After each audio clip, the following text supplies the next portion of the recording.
They called it the most dangerous job in the galaxy. Every species knew the risks, the absolute certainty of failure, the overwhelming odds of death. Yet, when the call went out, humans signed up without hesitation. The Galactic Council had long debated the need for void hazard salvage. Too many ships were lost in unstable sectors, warped gravity wells, rogue singularities, ancient battlegrounds littered with unstable debris. Rescuing them was a fool's errand. The few who had tried never returned. For most species, self-preservation was instinct. No amount of wealth or prestige was worth the risk. Then humans arrived. They read the mission details, examined the danger, and instead of recoiling, they leaned in. "How much does it pay?" one of them had asked. The council members had been too stunned to answer. They had spent years trying to convince crews to take the job, and now a species was volunteering. Worse, they were eager. The council thought it was a bluff until the first human crew submitted their application. Their ship, the Dauntless, was a rugged, heavily modified human vessel. It lacked the elegance of a Zelvari scout ship or the advanced shielding of a Ritharan cruiser, but it had one thing those ships didn't: redundancies. Every system had backups. Every module could be manually overridden. Every inch of the ship was built with an acceptance of failure, designed with the expectation that things would go wrong. The crew of the Dauntless was no different. Captain James Carter had been a test pilot before joining the salvage effort. His philosophy was simple: if something's trying to kill you, kill it first. If you can't, outrun it. If you can't do that well, there's always duct tape. The rest of the crew fit a similar mold. Engineers who prided themselves on fixing the unfixable. Pilots who saw danger as a challenge. A medic who had patched up wounds on warfronts where others had given up. Every single one of them had read the mission brief, seen the dangers, and still signed up with a grin. The first mission was a test. A derelict Zelvari frigate had been drifting at the edge of a decaying orbit around a neutron star. The gravitational instability alone made it a death trap. The Council had assumed the Dauntless would fail like every other attempt before it. But the humans didn't rely on advanced simulations or predictive AI. Instead, they used a mix of gut instinct and sheer force of will. They approached the wreck with calculated aggression, deploying manual thrusters when the autopilot struggled. Instead of relying on shielding, they used raw momentum to slingshot around gravity pockets, treating orbital physics like an extreme sport. When they finally reached the ship, the aliens watching from a secure relay channel were convinced they would perish trying to stabilize it. Instead, the humans adapted. Where advanced nanite tools failed, they used mechanical clamps. Where precision beams couldn't function, they sent a crew outside, physically latching onto the derelict, working in an environment no species dared enter. The rescue took hours, filled with near misses and moments where any reasonable species would have retreated. The ship groaned under the strain of the pull, gravity spikes threatening to tear it apart. The mission should have failed. It would have failed. And yet, the Dauntless returned.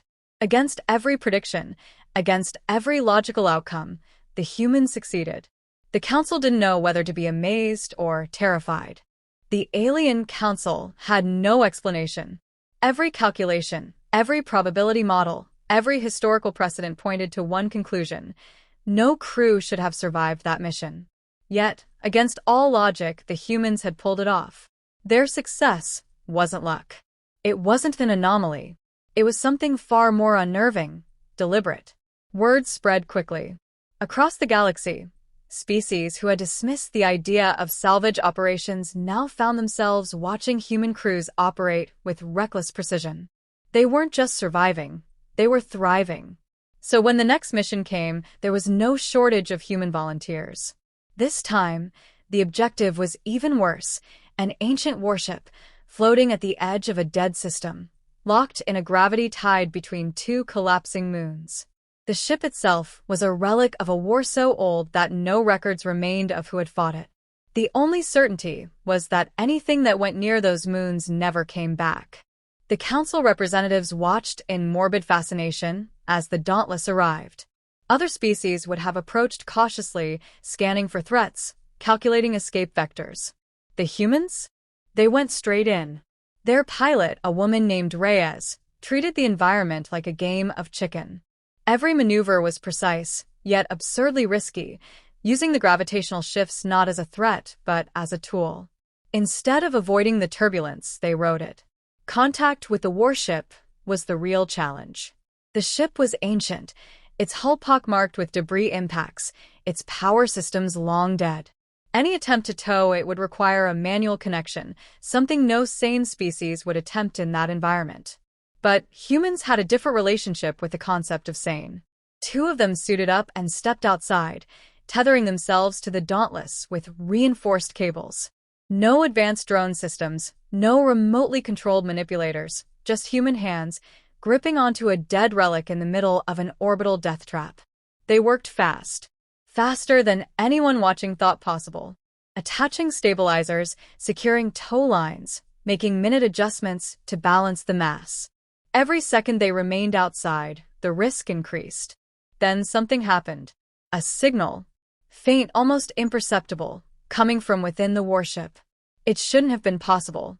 That vessel had been drifting for millennia. There was nothing left inside. Except there was... The humans didn't hesitate. They forced their way inside, moving through ancient corridors that had been sealed for longer than their species had existed. Their suits recorded everything. The footage would later be studied by hundreds of alien analysts, none of whom would be able to comprehend the mindset that led to the next decision. Instead of retreating with the salvage, they pressed deeper. Because humans weren't just scavengers. They were explorers. They needed to know. And what they found would change everything. The warship wasn't empty. At first, it seemed abandoned. Hollow corridors lined with dust and rust, systems long dead, no signs of life. But as the humans moved deeper, the anomalies became impossible to ignore. Doors that should have been frozen shut had been forced open. Panels were pried apart, wires stripped. The damage wasn't from time, it was deliberate. Then they found the bodies. Not skeletons. Not dust-covered remains. These were fresh. Or at least recent. The timeline didn't make sense. The warship had been drifting for thousands of years, long before humanity had even developed space travel. And yet, something had been here. Captain Carter didn't order a retreat. He should have. Any other species would have. But humans had a peculiar habit of pushing forward when everything screamed at them to turn back. They pressed deeper, past the remains, into what appeared to be the ship's core. That's when they found it, the source of the faint signal. A single console, ancient but active. Its screen flickered, text scrolling in a language no one should have been able to read. And yet, the pattern was unmistakable. A warning. It wasn't just a distress signal. It was a containment alert. Then the power surged. Systems that had been dormant for millennia roared to life. Emergency lights bathed the corridors in red. Doors slammed shut. The ship wasn't waking up. It was reacting. That's when they heard the noise. A deep, resonant hum, like metal bending under impossible pressure. It echoed through the ship, vibrating through their suits, setting every human nerve on edge. Something else was here. And it wasn't just alive. It was aware. Carter's team moved fast. The warning was clear. Something had been sealed within this wreck. And now it knew they were here. They ran. Through ancient corridors, past flickering lights, sprinting for the exit as the hum grew louder, turning into a pulse that rattled their bones. Shadows moved where there should have been none.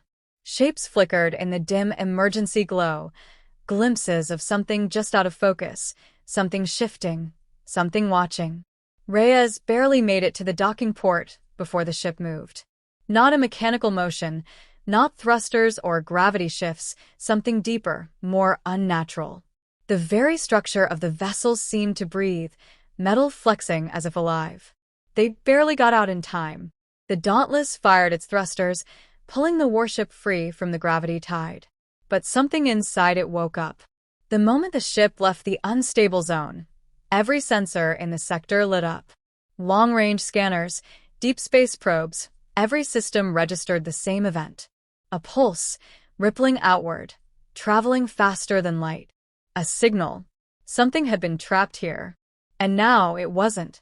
The moment the pulse spread through the system, every alarm on the Dauntless flared to life. Warnings scrolled across screens in a dozen languages, none of them able to define the threat. The only certainty was that something had changed. Something big. Carter didn't wait for an explanation. Reyes, get us out of here. She was already moving. Engines roared, breaking free of the gravity tide just as the warship behind them shifted. Not a simple drift. This was something else. A movement that suggested intent. Awareness. And then it started following them. No propulsion, no energy signatures, yet it moved, drawn toward them as if pulled by an unseen force. Every instinct screamed to flee, but humans had never been good at running without understanding why. Reyes pulled the Dauntless into evasive maneuvers, but the warship matched them, its path eerily precise. It wasn't attacking. It wasn't broadcasting. It was simply following. Then the new readings came in. The pulse hadn't just traveled through the system. It had gone farther. Across subspace relays, through deep space anomalies, reaching places no distress beacon should have reached. And something out there had answered. A return signal. A single data packet. Encrypted, ancient, and not meant for them. It was meant for whatever was inside that warship. Carter made a decision. We can't bring this thing back to known space. The crew didn't argue. No hesitation. No debate. Just immediate action. Because that's what made them different. Humans weren't fearless. They just refused to let fear stop them. The plan was reckless, borderline suicidal. But that was their advantage. They did what no other species would. They turned to face the warship. Weapons locked on, targeting systems scrambling to find a weak point. But deep down, they knew this wasn't just a ship. It was something else. The return signal grew stronger. Something was coming. Carter didn't wait to find out what. All batteries, fire. Explosions tore through the void. Direct hits, enough to shatter a dreadnought. But the warship didn't explode. It absorbed the energy, hull rippling like liquid metal, adapting, learning. That's when the response came. Not an attack. Not a transmission. Just a shift in reality itself. The stars around them bent, space distorting as if something immense was pressing against the edges of the universe, something trying to get through. For the first time, Carter felt something no human ever wanted to feel. A sense that they weren't supposed to be here. He made the only choice left. Overload the core. Full detonation. A last-ditch move. A human move. The explosion was blinding, shockwaves tearing through subspace. The warship screamed, not in sound, but in a way that rattled the mind, a final echo of something ancient and hungry. Then it was gone. Silence. Systems stabilizing. The warship erased from existence. Reyes exhaled. Tell me that worked. No one answered. Because even as the debris settled, even as the void returned to stillness, they all felt the same thing. That return signal? It hadn't stopped. It had already reached something else. And now, whatever was out there knew about them.